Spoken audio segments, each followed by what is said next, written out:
Have you ever felt like you're just, drowning in this digital sea of noise, always searching for those really effective ways to connect with your Oh, audience? absolutely cutting through the static. Yeah, right. Trying to figure out what actually works to build a real community around, say, your message or your business. We've all been there. Yeah, Scrolling endlessly, feeling totally overwhelmed. exactly.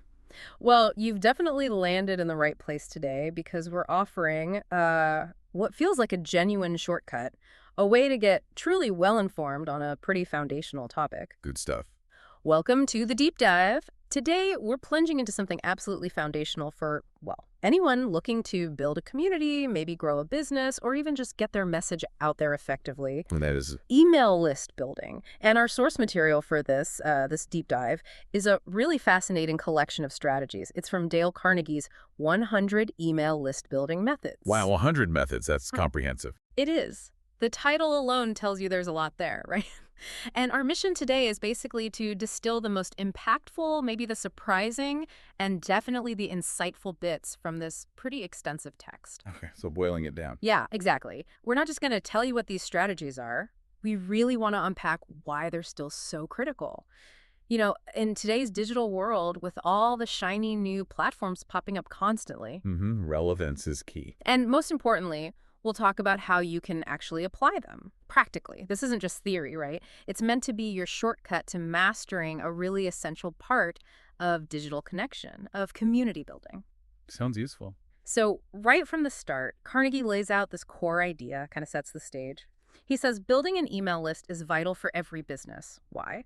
Because it creates an asset that the business owns. Ah, ownership. That's interesting. Yeah, giving special access to a customer's personal space. He talks about it being a cheap and authentic technique for building leads, delivering value, building trust and rapport. All crucial things. Totally. But what really jumped out at me was his insight that multiple strategies can be used at the same time for real growth. So let's unpack that a bit. In this world just saturated with social media, platforms promising instant fame, why does Carnegie insist email is the fundamental asset? What makes it stick around? Well, what's fascinating here, I think, is how timeless this core principle really is. Yeah. Despite all the tech changes, right? All the new platforms we've seen, Yeah. Carnegie hits on something absolutely fundamental. Yeah. Ownership. When you build an email list, you're creating an asset that you, the business, you truly own it. Okay. Think about it. Your followers on social media, your audience on, say, Facebook, Instagram, TikTok, those are rented platforms. Right. Rented space. Exactly. They're all subject to the whims of algorithms, sudden platform changes, maybe even shutdowns. You don't own that connection. It could be taken away or throttled so much your message barely gets through without paying big bucks. But an email list, that's different. That's direct personal access to your audience. It's a communication line you control entirely, a direct path to their inbox, their personal space, as he puts it. So no middleman, essentially. Precisely. You're not dependent on some third party to reach the people who explicitly said, yes, I want to hear from you. It bypasses all that noise, the algorithmic filters that often stop your message getting seen elsewhere. Okay. And the direct line. It allows for really authentic kind of one-on-one communication, which is absolutely crucial for building deep trust, real rapport, especially if you're consistently delivering valuable content. Value is key. Always. And it's, a very low-cost method compared to paid ads, for instance. Yet it consistently delivers some of the highest returns precisely because of that direct, personal, and importantly owned connection. It's about building something resilient, a long-term relationship, not just a fleeting glance. Okay, so diving a bit deeper into this owned asset idea, Yeah. it really sounds like Carnegie's talking about long-term vision, resilience. But, in today's world, everyone's chasing viral trends, instant gratification. How do you really convince someone, maybe a new business owner, that investing in something that feels kind of old school, like email, is the smartest long-term move? What's the bigger picture people miss? Well, if we connect this to that bigger picture, it really is about building that direct line of communication you control, not being at the mercy of these external platforms. Right. Control matters. For someone just starting out, it means building a stable, resilient foundation right from day one. You're making sure that as you grow, your audience isn't tied to another company's tech, which could change the rules or just disappear. Yeah, that's a scary thought. It is. And for a seasoned pro, it's about diversifying your reach. creating this robust channel that protects your business from just how volatile platforms can be. Imagine if, say, Instagram vanished tomorrow, Oh, or wow. Facebook suddenly charged for all organic reach. Yeah. If your whole audience is locked in there, you're in a really tricky spot. Your owned email list is that backup plan. And honestly, often it's the primary, most effective way to convert leads and build genuine, lasting relationships. So it's not instead of social media. No, not at all. Yeah. It's not about choosing email over social. It's about using social media and all those other channels as really powerful funnels Ah, funnels. Okay. to build that owned asset. They bring in discovery, that initial engagement, sure. Mm. But the email list, that's where the deepest, most valuable connections are really forged and sustained. Right. So this raises a really important question for any business out there, for you listening. Mm. How much control do you really have over your audience elsewhere? Good question. And if that control is limited, what's your strategic countermeasure? The email list is exactly that. It's your strategic anchor. That makes total sense. Yeah. Building that digital home base you actually control. Okay, let's shift gears a bit, get practical, starting with your digital storefront, your website. Yeah. Carnegie gets really deep into optimizing this digital front door for capturing emails. He talks about purpose-built conversion hubs, like landing pages. What is it about a landing page that makes it so effective for grabbing that email address? Right. So the source defines a landing page as a standalone web page, distinct from the main website, and is designed purposefully with no global navigation, tying it back to the rest of your site. Okay, no escape routes. Exactly. The genius is in its singular focus. By stripping away all that navigation, the links to home, about, services, blog, you're basically removing all distractions. Right. Its main purpose is crystal clear. Guide the visitors to the intended conversion goal, which, for us here, is nearly always getting that email address. Makes sense. Limiting options is just crucial for conversion. It funnels the visitor's attention like a laser. They land, see one clear offer, one clear call to action. There's no chance to wander off exploring and forget why they even clicked the link. It's a direct path to that opt-in. So minimize friction, maximize clarity for that one goal. Got it. Now, what about the welcome gate? That sounds maybe a bit more aggressive, even jarring. It can sound that way, yeah. But it's described as an enticing and full-screen sign-up form users see whenever they visit website. Full screen. Yeah, but the key is thoughtful implementation.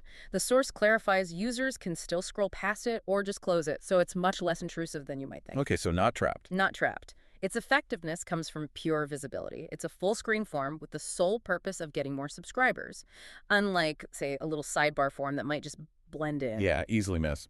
A welcome gate demands attention. It ensures visitors immediately see your subscription opportunity the second they arrive. It aims for a strong first impression, presenting a compelling offer right away, maybe a free guide, an exclusive discount. It doesn't trap them. It just makes a bold, unmissable invitation to engage. Okay, so once you've got these dedicated conversion spots on your site, how do you make the invitation itself really compelling? Carnegie talks about crafting irresistible invitations, especially with smarter calls to action or CTAs. We're all guilty of using those generic submit or sign up buttons, aren't we? But what's the real missed opportunity there? How can we make those tiny little phrases pack a bigger punch? Yeah, the problem, just as the source points out, is that those common words such as submit or sign up, they're just too common and have become outdated. Bland. Totally bland, uninspiring. They tell the user absolutely nothing about what they're getting or why they should even bother clicking. Right. The solution: create a CTA that's specific, enticing, and fun. Think about that Exocera example in the source. Oh, yeah. Tell us about that one. Instead of just sign up for my list, she asks, want to learn the top 10 tools I use to run my blog plus biz every day? And the button, it says, hell yes, send me the list. Huh. I like that. Much more engaging. Right. It sparks curiosity immediately, offers a super clear benefit, and uses this engaging conversational language. It changes signing up from some boring task into an enthusiastic yes, encouraging way more engagement because the user feels like they're making a positive, excited choice. That's a fantastic example. Personality really coming through. Hmm. And it's not just what you say, but where you say it, too. Carnegie suggests using multiple opt-ins, way more than most sites use. What's the thinking behind that kind of saturation? Exactly. The core idea is simple. Most sites have maybe one or two opt-ins, often just tucked away somewhere like the sidebar or the footer. Yeah, almost hidden. Right. But Carnegie recommends having 5 or more opt-ins. Why? Yeah. Because, as the source bluntly puts it, no one will seek the email list. You've got to put the opportunity right in front of them wherever they might be looking or engaging. Makes sense. Don't make them hunt for it. Precisely. Recommended spots include the footer, headers, sidebar, under each blog post, and scroll box. This strategic saturation just ensures that no matter where a user is on your site or how they're interacting, just landing, scrolling an article, finishing up, they consistently see a chance to subscribe without having to actively look for it. It maximizes visibility and convenience, making it effortless to opt in right when their interest is potentially highest. And trust is obviously huge for getting someone to hand over their email. Carnegie emphasizes adding social proof. What exactly is that, and why is it so psychologically powerful for encouraging signups? Social proof. It's defined as anything showing that others are already using or doing something, and therefore that is the correct thing to do. Okay, following the crowd. Essentially, yeah. Leveraging the wisdom of the crowd. It plays on our basic human tendency to follow others, especially when we're feeling uncertain. What are some examples? The source gives examples like case studies, customer reviews, maybe logos of well-known brands you've worked with, or just compelling numbers like plus 10 million active subscribers. Oh, okay. Seeing that tons of other people have already committed, whether it's signing up, using the product, benefiting from the service, it provides this powerful psychological reassurance. It basically tells a new visitor, hey, this is popular, people trust this, it must be legit and valuable. Reduces the risk. Exactly. It validates their decision and lowers that perceived risk. So it naturally encourages customers to sign up to the mailing list. It's subtle, but incredibly effective for building instant credibility and making people feel comfortable opting in. Okay, so beyond the forms and buttons, Carnegie also digs into the underlying tech and design of your site, enhancing user experience and conversion with site performance and design. And that really starts with something many of us, frankly, overlook. Site speed. What's the real, tangible cost of a slow website when you're trying to build your list? Oh, this raises that crucial question, doesn't it? How often do we skip over the basic experience for some flashy new tactic? Site speed isn't just about patience. It is absolutely non-negotiable for conversion. It directly hits your bottom line. Oh, so? The source cites this really powerful Walmart study. It shows starkly, when the loading jumps from 1 second to 4 seconds, the conversion rate will decline significantly. Wow, just a few seconds. Yeah. And conversely, they found that for each 1 second improvement in load time, a site will always report a 2% increase in its conversion rate. 2% per second. That's huge. It's not marginal, right? It's a direct link between site performance and your ability to capture leads. A slow site just frustrates people. They bounce before they even see your great offer or CTA. Like trying to fill a leaky bucket. Exactly that. All your other efforts get undermined if the site itself isn't fast and responsive. It's fundamental user experience that translates directly to list growth, or lack thereof. That's a really powerful statistic. Okay, and for capturing attention, Carnegie mentions these persistent and non-intrusive opt-in placements.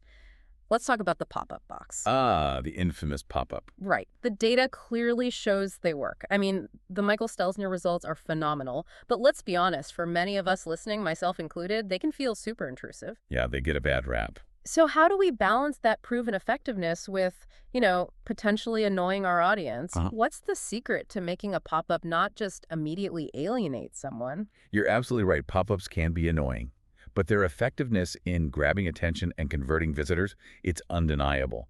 The source mentions HubSpot reporting that 96% of website visitors often leave without making a purchase. 96%. It's massive. Right. So the goal of an exit intent pop-up, especially, is to try and convert some of those departing visitors right as they're about to leave. Michael Stelzner, founder of Social Media Examiner, he added, 95,000 subscribers in only 7 months using these. Staggering. Incredible numbers, but still the annoyance factor. Totally. The key caveat, as you said, and the source acknowledges, is their annoying nature. So to combat this, they must offer immense value to justify interrupting someone. Okay, the offer has to be amazing. Exactly. They need great headlines, a description, and a call to sign up that gets the point across super quickly and compellingly.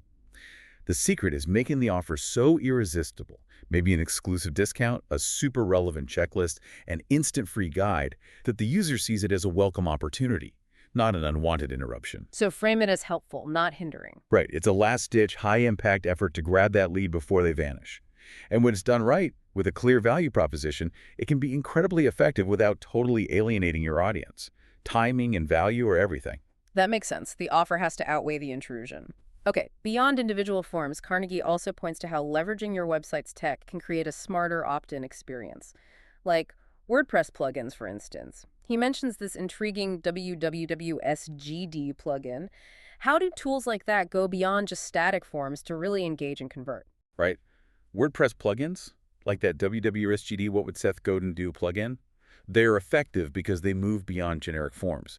They personalize the user experience, helping get people deeper into one's content. How does that one work?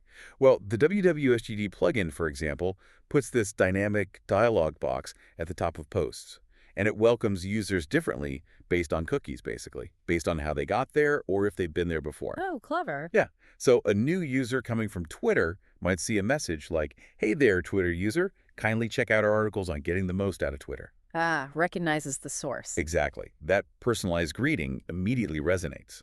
Acknowledges where they came from, gently guides them to relevant content, makes them feel kind of seen and understood. Yeah, not just another anonymous visitor. Precisely. This tailored experience makes them way more receptive to engaging further and eventually subscribing because they feel like the content is actually curated for them. It's smart, subtle personalization that makes opting in feel less like a transaction and more like just the natural next step in their unique journey. That's brilliant, moving beyond just forms to actually creating a personalized path to subscription. Okay, shifting from the website tech side, Carnegie pivots to one of the most powerful magnets for subscribers, truly valuable content. The core. He talks about offering deep value and utility through content. Let's kick off with writing long-form guides. How does creating something so, well, extensive directly translate into email list growth? Long-form guides are described as insanely valuable for a lot of people. Think about something like a beginner's guide to social media marketing that genuinely covers everything someone needs to get started. Yeah, like a mini course in an article. Exactly. These guides aren't just about being long. They're about showing comprehensive mastery and a real commitment to providing deep value. When you create something like that, you're not just offering info, you're giving them a roadmap to success, a definitive resource that solves a complex problem. Positions you as an expert. Absolutely. That depth builds profound trust and positions your business as an authority, a go-to resource. Because they're created from the point of view of the target audience and tackle a big specific need, these guides naturally attract more shares, likes, traffic, and links. So they have built-in virality, almost. In a way, yeah. That organic reach then feeds your email list. It transforms a curious visitor, someone who found your guide, to a loyal subscriber who sees you as the expert because you just proved you can solve their problem thoroughly. Okay, so it's about depth, not just breadth. And building on that idea of delivering value over time, there's creating an email course. How does a drip-fed course work as an effective lead magnet? An email course is really compelling as a lead magnet because it promises continuous bite-sized value delivered straight to the subscriber's inbox. It's designed to deliver bite-sized tips regularly through the email. Easier to digest than a huge guide all at once. Exactly. And what's particularly great, the source notes, is that old content, maybe a series of blog posts or even an internal training doc, can often be repurposed and repackaged. Ah, smart reuse. Yeah, makes it a highly cost-effective strategy. By breaking down complex topics into these digestible lessons delivered over days or weeks, you give ongoing value, establish your expertise bit by bit, and keep subscribers really engaged. Keeps them opening your emails. Right. This ongoing interaction establishes you as a reliable source. They're more likely to open emails, share stuff, and just stay on your list longer. It's a strategic way to build rapport and demonstrate consistent value over time. That sounds like a powerful way to leverage existing assets and keep folks engaged. What about free online tools resources? How do they pull in subscribers, and what's the psychology behind that exchange? Free tools and resources are incredibly powerful because they offer immediate, tangible utility in exchange for an email address. Like a calculator or a template. Exactly. People are totally willing to share their email when the tool has some relevance to their needs and directly solves a problem for them. The source mentions students readily giving emails for free plagiarism software. Yeah, makes sense. Immediate need met. Precisely. The psychology is a super clear value exchange. You get this useful utility, a calculator, template generator, checklist builder, whatever, and in return, The business gets a qualified lead. It's very practical, immediate, direct. It bypasses a lot of the persuasion needed elsewhere and just relies on the sheer usefulness of the offer. A fantastic way to attract highly engaged users actively looking for solutions. Okay, now let's talk about gating content for intent-based leads. This sounds a bit more direct in leveraging your content. First up, using Content Upgrade. How is this different from just offering a general free download on a page? Right, a content upgrade is described as a critical resource unique to blog posts. And it's highly effective because it's hyper-relevant. Hyper-relevant, how so? It's not just some generic freebie. It's a specific extra piece of content that directly enhances or complements the exact blog post the reader is currently consuming. Tied directly to the content they're already interested in. Exactly. Yeah. So readers get access to this extra, often really valuable resource like a checklist, a template, maybe a deeper dive on something mentioned in the post, but only if they agree to share their email address. Makes the decision easy. Totally. The source notes, this leads to an unprecedented increase in the number of subscribers because the offer is so incredibly relevant and timely to what the reader is actively engaged with right now. Imagine reading about advanced SEO strategies, and boom, an offer pops up for our exclusive checklist to implement these 7 advanced SEO tactics. Yeah, you'd grab that immediately. Right. The friction to opt in just vanishes because it's the exact next piece of value someone is craving, right when they crave it. An immediate, contextually perfect incentive that drives really high conversion. That contextual relevance sounds incredibly powerful. Okay, and maybe a more direct way to gate content. Require email address for people to view pricing. That sounds strategic, maybe a little bold. What are the pros and cons there? It is pretty straightforward and, as the source says, relatively quick to implement. And it achieves 2 pretty significant goals. Okay, what are they? First, it discourages jokers or just casual browsers because it requires that small commitment, an email address, before they get sensitive info like pricing. It acts as a filter. Qualifies the lead. Exactly. Yeah. The people who do provide their email are showing a higher level of commercial intent. They're serious prospects. Second, and this is crucial, it enables segmentation of subscribers. Segmentation. How? The business can then automatically follow up with really targeted communications specifically for those people who've shown high buying intent by viewing pricing. Smart. Any downsides? Well, the potential downside, obviously, is that some casual browsers might just bounce rather than give up their email. But for a business focused on qualified leads, it's a great dual-purpose strategy. Qualifies leads and grows your list efficiently, ensuring you're building a list of genuinely interested potential customers. Okay, moving beyond your own website now, Carnegie really emphasizes amplifying your reach using social media and digital ads. He talks about building a broad digital presence and consistent outreach. I mean, let's face it, billions of people are glued to their screens, right? Scrolling Facebook, Instagram, Twitter, Snapchat, you name it, it's where your audience is. So what's the general game plan for using social media to build that owned asset, your email list? Yeah, indeed. The general strategy is really about meeting your audience where they already hang out, whether it's Facebook, Twitter, Instagram, Periscope, and Snapchat, among others. Be where they are. Exactly. Being present on 2 or more platforms gives an opportunity for one to access highly engaged audience that can subscribe to their mailing lists. It's not really about direct selling on every platform, though. Okay, so what is it about? It's more about using these channels as powerful top-of-funnel discovery tools. You provide value there, build some initial engagement, and then subtly guide them towards your website or those dedicated landing pages where the email opt-in actually happens. Use social to feed the list. Right. It's about building a following on each of your chosen platforms and then converting that initial interest into the more direct, owned relationship via email.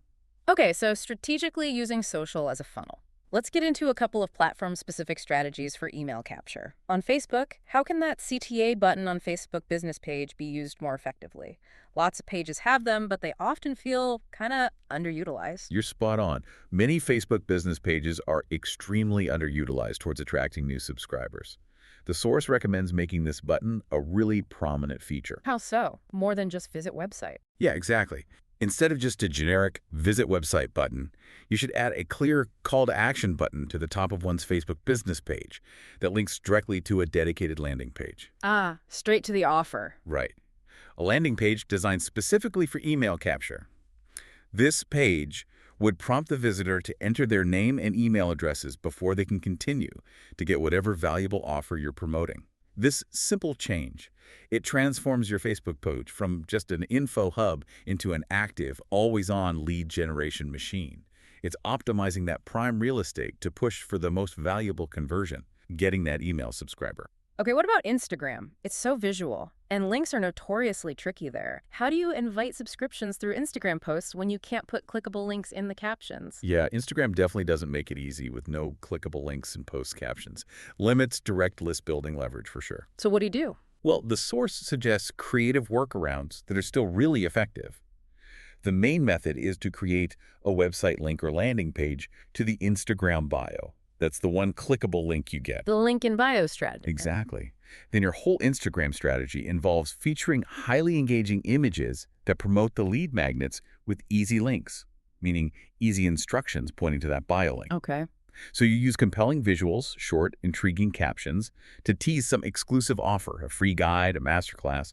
Then you explicitly tell users to hit the link in your bio to get it. You might say, link in bio to grab your free Instagram growth guide. It effectively uses the platform as this visual, curiosity-driven funnel directly to your email list. Clever workaround.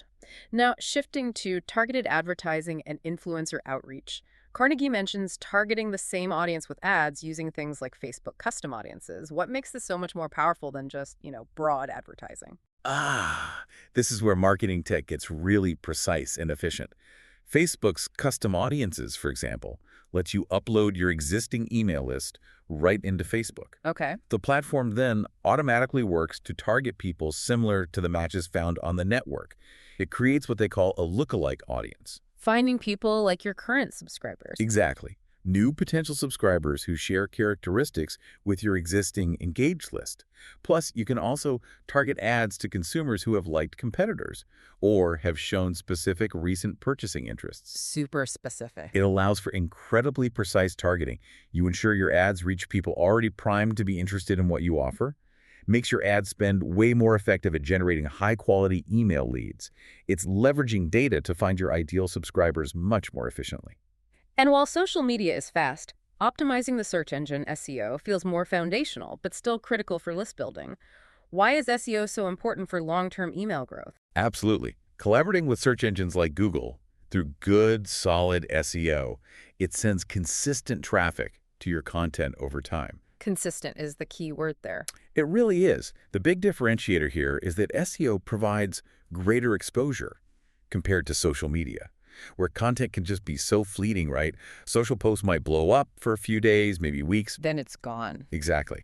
But a well-optimized piece of content ranking high in search results, it can consistently attract organic search traffic for months, even years. Wow. And this steady stream of highly intentional visitors, people actively searching for solutions your content and lead magnets address, that's gold for list building. They're already showing high intent, making them incredibly receptive to your offers and calls to subscribe. It's like the ultimate always-on lead gen engine. And retargeting the pixel, that sounds like a way to catch people who slip through the net the first time, give you a second shot. That's exactly what it is. Retargeting basically gives you that second chance with interested visitors. Helps in optimizing every visitor that enters the site. How does it work? It works by placing a tiny bit of code, usually called a pixel, on your website. This lets you bring back visitors to the site if they did not convert on the first visit. So you follow them around the web a bit. In a way, yeah. Imagine someone lands on your page, browses around, but gets distracted and leaves without signing up. The pixel lets you gently remind those specific visitors about your offer through targeted ads on other sites they visit, or even back on social media. Seems efficient. It's highly efficient because you're not just shouting into the void. You're re-engaging warm leads who already showed interest, increasing the odds they'll come back and finally subscribe. Helps ensure you don't lose potential leads just because they weren't ready on that first visit.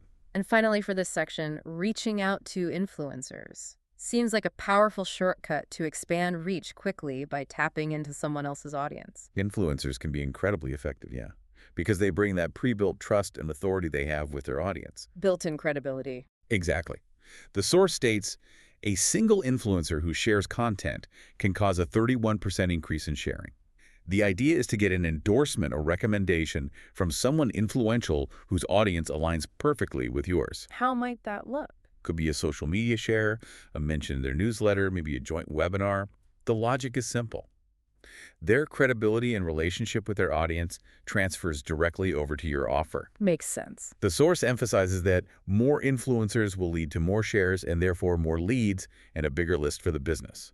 It's a really strategic way to tap into a highly engaged, receptive audience that already trusts the messenger, making them far more likely to check out what you offer and subscribe. What's really interesting and maybe a bit counterintuitive for an email list guide is that Carnegie doesn't just focus on digital. He brings in, beyond the screen, building relationships and expanding reach offline.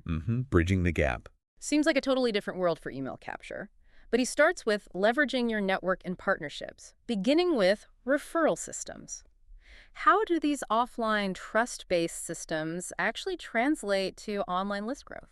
Yeah, this is a crucial point. It really shows Carnegie's holistic view goes beyond just digital tactics.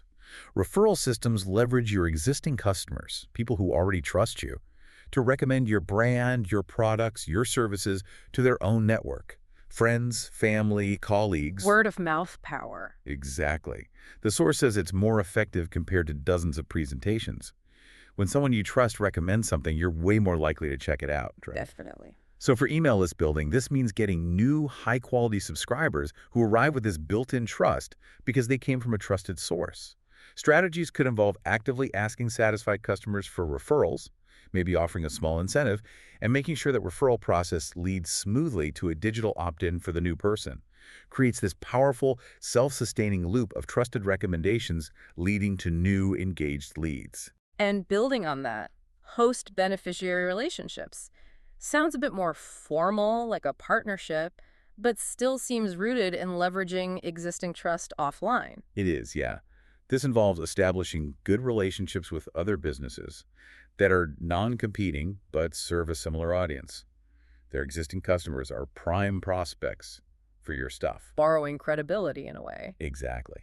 The other business has spent maybe years building trust and a loyal base. A partnership lets you access their already existing customers by leveraging their credibility. The source claims this strategy brings more customers and cash within a short period by tapping into that highly qualified, pre-vetted audience. How would that work for list building specifically? Could be co-hosting an event together, doing a joint webinar, maybe offering an exclusive discount to their customer base that requires an email opt-in on your end. You're essentially borrowing their hard-earned trust to rapidly grow your own audience with super relevant leads.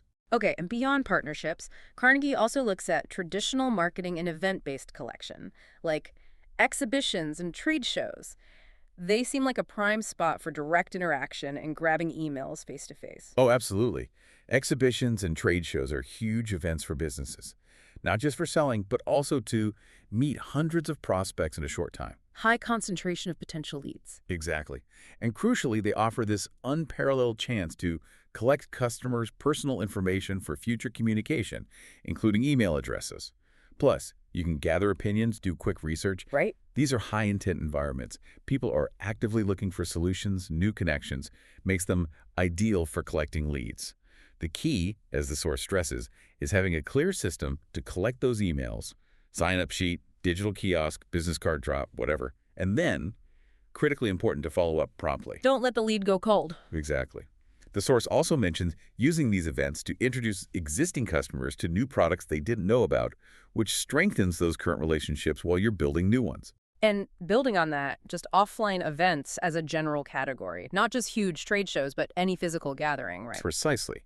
Offline events like trade shows, exhibitions, and fairs are explicitly called out as successful places to collect a lot of email addresses. How do you handle the transition from offline collection to online list? Well, the process involves gathering those new addresses. Again, maybe sign-up forms, tablets, even QR codes linking straight to an online opt-in page, and then importing them into your digital system. But here's the crucial step. It's always important to send the new contacts a welcome email to confirm their opt-in status. Ah, the confirmation email. Important for compliance, too. Absolutely. Ensures compliance and gives a positive first digital interaction. This step really solidifies that transition from the in-person connection made at the event to a lasting digital relationship. The power is in that direct, personal connection made offline, which significantly boosts the chance they'll actually become an engaged digital subscriber. Okay, let's pivot now to the subtle but really powerful stuff. The psychology of conversion and building lasting connections. This involves fostering trust and simplicity. And the first point seems almost counterintuitive when you're trying to gather data. Avoid asking much information. Why is less actually more here? Yeah, this is a classic conversion principle, but one that so many businesses kind of struggle with. On opt-in forms, sign-up forms, one should not request too much information from the targeted audience. We've all seen those forms asking for everything. Exactly. The source points out some forms ask for names, phone numbers, emails, physical addresses, often when you really don't need all that just to start the relationship. But what's the core insight? It's simple. The less data one requests, the more likelihood of collecting more emails. Every single extra field you add to a form, it creates friction, it increases the perceived effort for the user. Makes sense. More work, less likely to complete. Right. Simplicity just reduces that friction, makes the opt-in process quicker, less intimidating. Just ask for what you absolutely need to start the conversation. Usually just an email address for the initial subscription, and you'll see significantly higher conversion rates. You can always gather more info later once that trust is established. That makes so much sense. Remove every possible barrier. And related to that, maybe the most critical point for long-term growth. Avoid rushing at the expense of trust. In our fast-paced world, this feels like it often gets overlooked. Why is building trust so paramount, even if it feels slower? Oh, it's absolutely paramount. Frankly, it's the bedrock of all lasting success in business, in relationships, anywhere. Building trust takes time, it takes consistent effort. No shortcuts. None. Many people want others to succeed only when they sense that the person is there to support them, not just, sell to them constantly. Right. Authenticity matters. Hugely. Rushing the list-building process, being overly aggressive, sending way too many emails too soon, maybe being a bit deceptive about your intentions, Yeah. it will inevitably lead to people unsubscribing or just tuning you out. Undermines the whole effort. Completely. Carnegie's timeless wisdom here is crystal clear. Once trust is built, many people would automatically respond positively to mails, as well as activities of the marketer. Trust is the ultimate currency for lasting relationships. You can't rush it. Sacrificing it for quick, inflated subscriber numbers will ultimately just sabotage all your long-term efforts. It's a marathon, remember, not a sprint. Authenticity and patience really pay off. Now let's move into personalization and audience understanding. Carnegie recommends creating multiple email subscriptions. This sounds like maybe extra work, but what's the big payoff? Yeah, it might seem like more work up front, but this strategy allows a marketer to send more targeted content to specific segments of customers. And that is incredibly valuable. How so? Better targeting. Exactly. Instead of just one big generic newsletter for everyone, you can offer different subscription types. Maybe one for general updates, another for specific product news, maybe a third for really deep dives into a particular niche topic. Tailoring the content. Right. When content is highly relevant to the person receiving it, they're just more likely to click through emails that are targeted at them. This boosts click-through rates, sure, but crucially, it also boosts subscription rates for those specific segments because people feel like they're getting exactly what they want and need. Makes them feel understood.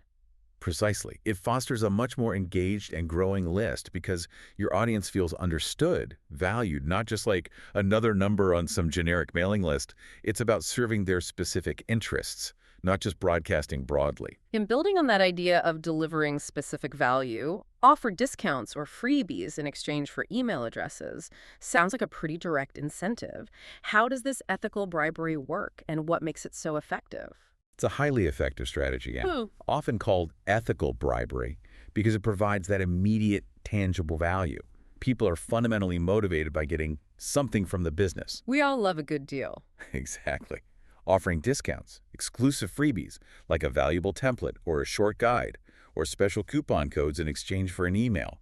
It's simple, but incredibly powerful. And the delivery needs to be quick. Absolutely. Once the email's entered, an automated system should immediately deliver that promised discount or gift. Reinforces the value exchange, creates a positive experience right away. This instant gratification just lowers the barrier to entry significantly. You're not just asking for an email, you're offering a clear, compelling reason why they should share that personal info. Creates a win-win that rapidly grows your list with genuinely interested prospects. And the overarching principle for this whole section really seems to be give people what they seek. How do you consistently nail that, beyond just guessing? It absolutely is the overarching principle. People always subscribe to a given list, only if they can get what they seek and want. The key here, don't guess what your audience wants. So how do you find out? You actively carry out surveys aimed at identifying these needs. Ask your existing audience, ask website visitors, maybe poll your social media followers about their biggest challenges, their burning questions, what info they're struggling to find. Direct feedback? Right. Once you've identified those needs, then you can offer targeted solutions, a detailed guide, a free tool, an exclusive email course in exchange for their email. This not only builds your list with highly relevant leads, but it also gives you invaluable insights into spin-off products or content ideas. Feeds future strategy. Exactly. It becomes this continuous feedback loop that ensures your offers stay compelling and valuable, making sure you're always serving your audience more effectively. Finally, Carnegie wraps things up with the mindset for sustainable growth: consistency, authenticity, and adaptability. This starts with the power of authenticity and specifically, avoid compromising on ideas for the sake of majority. In a world that often pushes conformity, how important is staying true to your unique voice for list building? Oh, this is such a powerful point about core authenticity. Yeah. Absolutely critical for building a truly loyal, engaged community. The act of building an online community or an email list does not require one to shy away from being himself or herself. Be yourself, basically. Exactly. In fact, the opposite is true. People are drawn to genuine voices, to brands and individuals who actually stand for something and aren't afraid to express their unique view. Any examples? The source gives that compelling example of Erica L. James of 50 Shades of Grey fame. She managed to establish a group of extremely loyal and happy readers, even though she faced constant criticism for controversial topics. Right, she stuck to her guns. Exactly. It shows that staying true to your vision, even if it's not for everyone, can build this deeply loyal, engaged community who connect with your authenticity. Trying to chase every trend or please everyone often just results in a bland, forgettable presence, whereas a unique voice, even one that's a bit polarizing, builds passionate followers. That's a great reminder. True connection often comes from conviction, not just consensus. And finally, under embracing necessary evolution, he mentions embracing change. Seems obvious, maybe, but what's the nuance here for list building? Yeah, this just acknowledges that the digital landscape is always shifting, right? What worked yesterday might not be the best approach tomorrow. There are different occasions when change may be necessary depending on different factors. So stay flexible. Exactly. This could apply to your goals, your specific strategies, even the platforms you focus on. The core message is that one should always consider changing whenever it is necessary to change in order to continue growing the subscription list. Adapt or stagnate. Pretty much. It's a call for flexibility, for constantly observing, testing, adapting your tactics to ensure you stay relevant and keep growing. It's not about abandoning your core principles, but about being agile in how you apply them in this constantly evolving environment. Those who get too rigid, they risk stagnation. Those who embrace intelligent evolution, they continue to thrive and grow that valuable audience. Wow, what a deep dive that was into Dale Carnegie's 100 email list building methods. We've covered an incredible amount of ground, haven't we? We really have a huge range of strategies. Yeah, from optimizing your website with landing pages and great CTAs to using content like long-form guides and ethical freebies as magnets. Then amplifying reach through social media tactics, targeted ads. Right, all the way to those kind of old school offline strategies like referrals and collecting emails at events. It's comprehensive. And every single one of these methods, digital or physical, they all really converge on that one vital goal: building an invaluable email list that you actually own. And if we boil it all down, those core insights really do stand out, don't they? The enduring power of having a direct, owned relationship with your audience. You just can't overstate it. Yeah, that owned asset idea is key. It truly is an asset you control. That direct line of communication, bypassing the whims of platforms. And it's also just so clear that offering true, undeniable value is absolutely non-negotiable. Gotta give people a reason to subscribe and stay subscribed. Exactly. Whether it's a comprehensive guide, an exclusive tool, or just consistent, timely insights, people sign up and stick around when they see genuine benefit, when you consistently solve their problems. And maybe the simplest truth, the one that kind of echoed throughout our chat, is that building a really robust, trusting email list, well, it's a marathon, isn't it? Not a sprint. Absolutely. It takes consistency, strategic effort, really understanding your audience's needs. And all underpinned by authenticity, like we just discussed, and being willing to adapt as things change. Right. It's about cultivating genuine relationships over time, one valuable interaction after another. So this brings us to a really important question for you, our listener. Among these dozens of powerful strategies we've talked about today, which single method feels like maybe the lowest hanging fruit for your goals right now? What's the very first step you think you'll take to implement it? Or maybe which one surprised you the most? Like a crucial element of list building you hadn't really considered before, and why did it surprise you? Yeah, take a moment. Think about your current approach to connecting with your audience viewed through the lens of these insights we've unpacked. And remember, even small, consistent steps, when they're applied strategically and authentically, can lead to really significant growth and ultimately a deeper, more valuable connection with your community. It's really about making a series of smart choices that compound over time, building that asset that will serve you and serve your audience for years to come.